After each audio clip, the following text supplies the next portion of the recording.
சொல்லத்தான் நினைக்கிறேன், சொல்லாமல் தவிக்கிறேன். காதல் சுகமானது.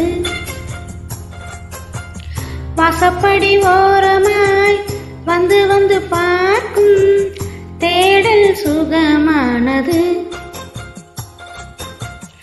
அந்தி வெயில் குளைத்து செய்த மருதாணி போலே வெக்கங்கள் வரை வைக்கிறாய். வெளியே